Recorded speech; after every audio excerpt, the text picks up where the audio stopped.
Here's my version of a sharpening station. It's made out of PVC and it holds this diamond plate here and this diamond plate here that's reversible, and my water stone here, which is also reversible. Aside from sandpaper, these are by and large the stones that I use. I built it out of PVC because this is a water stone and I often use water on these stones as a lubricant.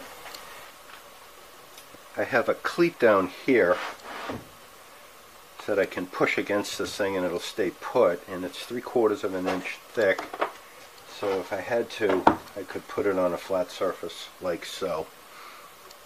And over here on the far side I've got a flat area for a strop. I like to keep this one loose so I can take it with me. And down here I built a little gauge to give me the 25-degree angle that I use primarily for sharpening. I have this gauge that I made, you've probably seen me use it, to line up the proper angle.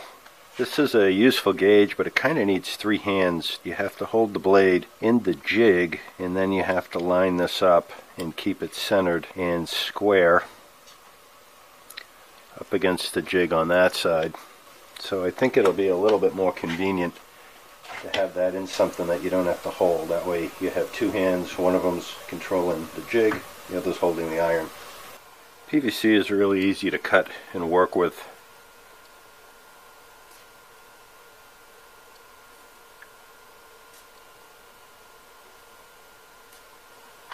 Of course, if your plane is sharp, you have to be careful you don't take a small chunk out of your finger. And when working with it, the plastic picks up a static charge, which means it can stick to things.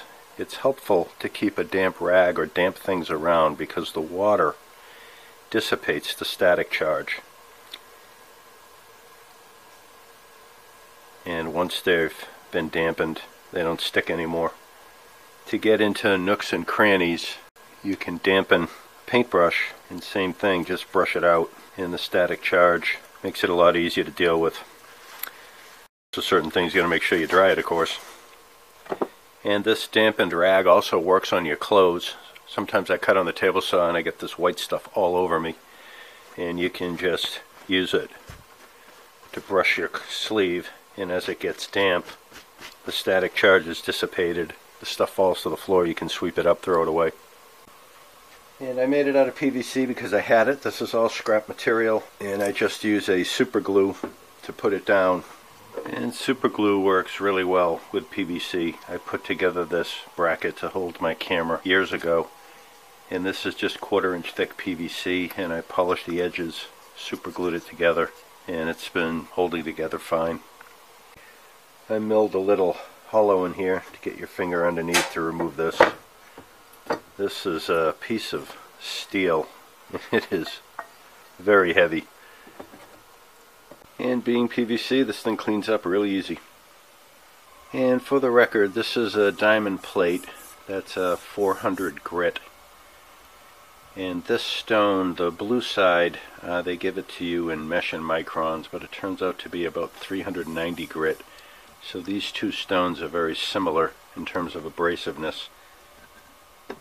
This side works out to be about 730 grit. And then on my water stone, comes on 2 sides, and I keep this on it to remind myself. The coarse side is 1000 and the fine side is 6000. So this side is 1000 and this side is 6000. And again, the strop is somewhere around 50,000. My personal opinion at the moment is that any of these will work fine. In fact, I even use sandpaper on occasions. I would recommend anybody out there, if you're just getting into it, to get yourself a coarse diamond stone, because there are plenty of times when you have to flatten the back of an iron and remove quite a bit of metal. And to do that on a soft stone or on sandpaper, it's going to take quite a while, and you're going to go through an awful lot of your abrasive. The same can also be said when you're trying to put the primary bevel on a blade. If you've got a blade that's really in tough shape, you'd want to have a diamond stone for removing that much. Once you get the primary bevel on a coarse stone, and you start going to the finer stones, you're not removing that much material. You don't have to have a diamond stone. In fact, I've had quite good luck with this water stone. I wish it was a little bigger. My one word of wisdom, if you're going to get a stone, any kind of stone, is get one probably closer to 3 inches wide, particularly if you're going to be working on plain irons. Well, I've used this sharpening station a few times and I'm pretty pleased with it. In fact, I have a few videos in the works that are using it, and you're undoubtedly going to see it in a few more even after that. Well, I hope you got something out of the video. Please like, subscribe, leave me a comment, let me know what you think. I love to read them and I love to engage in a little dialogue. And stay tuned for the videos where I show you how useful this station really is, and look forward to seeing you all on the next one.